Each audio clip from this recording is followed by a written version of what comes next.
வாழ்க்கையில் நிறைய பேருக்கு இருக்கக்கூடிய இன்னும் ஒரு முக்கியமான பிரச்சனை என்ன தெரியுமா? நான் நிறைய சம்பாதிக்கிறேன், ஆனால் எதுவுமே கையில் தங்க மாட்டேங்குது. நான் நிறைய உழைக்கிறேன், கஷ்டப்படுறேன், அதுக்காக நிறைய வருமானம் ஈட்டுறேன், எல்லாமே ஓகே.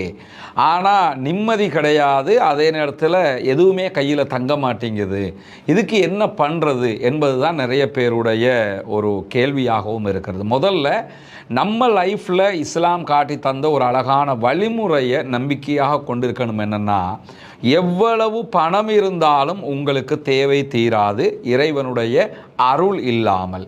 இறைவனுடைய பரக்கத்து கிடைத்தால் மாத்திரம்தான் நம்முடைய தேவைகளை நம்ம நிவர்த்தி செய்ய முடியும். இல்லாத பட்சத்தில் எவ்வளவோ பணம் வந்தாலும் அது எப்படி இல்லாமலாகிறதுங்கிறது நமக்கு தெரியாது, எப்படி அழியுதுங்கிறதை நம்ம கண்டுபிடிக்க முடியாது, நிம்மதியும் இருக்காது, தேவையும் நிறைவேறாது. இதுதான் பல பேருக்கு இருக்கக்கூடிய பிரச்சனையாகவும் இருக்கிறது. ஏன்னா பரக்கத்துன்னா எப்படி அப்படிங்கிறத சிம்பிளாக நம்ம புரிஞ்சுக்கலாம். உதாரணமாக, ஒரு 500 ரூபாவில் செய்ய வேண்டிய ஒரு காரியம் 200 ரூபாவிலையும் நமக்கு செய்ய முடியுமாக இருக்குதுன்னா அதுக்கான காரணமாக எது இருக்கும்னா இறைவனுடைய அருள் மட்டும்தான் இருக்கும். ஏன்னா 500 ரூபாவில் செய்ய முடியுமானதை 200 ரூபாவில் செய்ய முடியாது.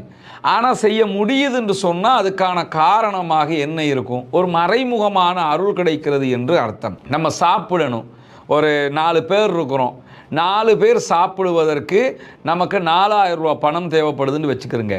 ஆனால் 2000 ரூபா பணத்திலேயே 4 பேரும் சாப்பிட்டுட்டோம்னு சொன்னால் வயிறு நிரம்பிடுச்சு, நிம்மதியாகிடுச்சு, ரொம்ப சூப்பரான சாப்பாடுன்னு வேறு நம்ம எல்லாருமே சொல்கிறோம். அப்படின்னா என்ன அர்த்தம்? 2000 ரூபா தான் செலவழிஞ்சிருக்கு, ஆனால் 4000 ரூபா செலவழிச்சிருக்கணும் சரியாக இருந்தால். என்னன்னா இறைவனுடைய அருள் கிடைத்திருக்கிறது, பரக்கத் கிடைத்திருக்கிறது என்று அர்த்தம். அதனால தான் ரசூலுல்லாஹி ஸல்லல்லாஹு அலைஹி வஸல்லம் அவங்களே என்ன சொல்லுவாங்கன்னா, 2 பேருடைய உணவு 4 பேருக்கு போதுமானது அப்படிம்பாங்க. ஏன்னா இறைவனுடைய அருளை நம்ம எதிர்பார்த்தவர்களாக இருக்கணும், இல்லைன்னா அது நமக்கு கிடைக்காது. அதனால தான் நபிகள் நாயகம் அவர்கள் பிரார்த்தனை செய்யும் போதே அருளுக்காக வேண்டி பிரார்த்தனை செய்வார்கள். ஒரு நாள் அப்துர் ரஹ்மான் இப்னு அவுஃப் ரலியல்லாஹு அன்ஹு அவங்க நபிகள் நாயகத்தை சந்திக்கிறதுக்காக வர்றாங்க. கொஞ்சம் அவர் மாப்பிள்ளை ஆகிட்டார், திருமணம் முடிச்சிட்டாரு. அதனால் மணக்க வர்றாரு. பார்த்தாலே தெரியுது ஏதோ டிஃப்ரெண்ட்டாக நடந்துருக்குதுன்னு சொல்லி. அப்படி வரும்போது ரசூலுல்லாஹ் பார்த்துட்டு கேட்குறாங்க, என்னப்பா என்ன நடந்துச்சு, கொஞ்சம் டிஃப்ரெண்ட்டாக இருக்கிறீங்களே அப்படின்னு சொல்லி கேட்குறாங்க.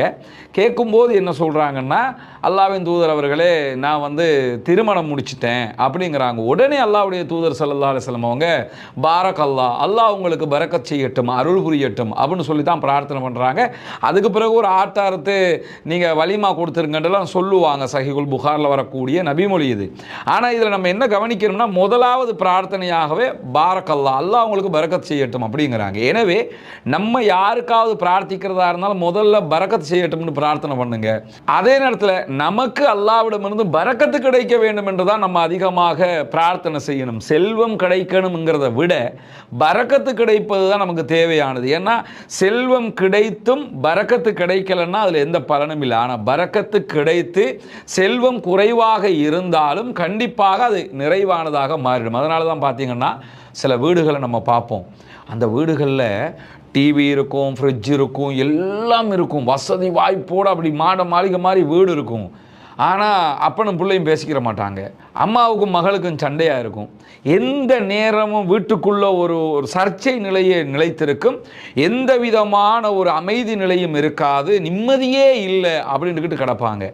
ஆனால் சில வீடுகளை பார்ப்பிய, அந்த வீட்டுக்கு முன்வாசல் எது பின்வாசல் எதுங்கிறதையே கண்டுபிடிக்க முடியாமல் இருக்கும். ஒரு சின்ன இடத்துல இருப்பாங்க, அதுக்குள்ளே தான் அக்கா இருப்பா, அதுக்குள்ளே தான் தம்பி இருப்பான், அதுக்குள்ளே தான் குழந்தை பிள்ளை ஒன்று இருக்கும், அதுக்குள்ளே தான் அம்மா அப்பா அத்தனை பேருமே இருப்பாங்க. ஆனால் வாழ்க்கை நிம்மதியாக இருக்கும். வீக்லி ஒன்ஸ் ஒரு பார்க்குக்கோ பீச்சுக்கோ அவங்க போயிட்டு வந்துடுவாங்க. ஒரு கடையிலேருந்து ஏதாவது ஒரு பொருளை வாங்கி அவங்க சாப்பிட்டுக்கிடுவாங்க.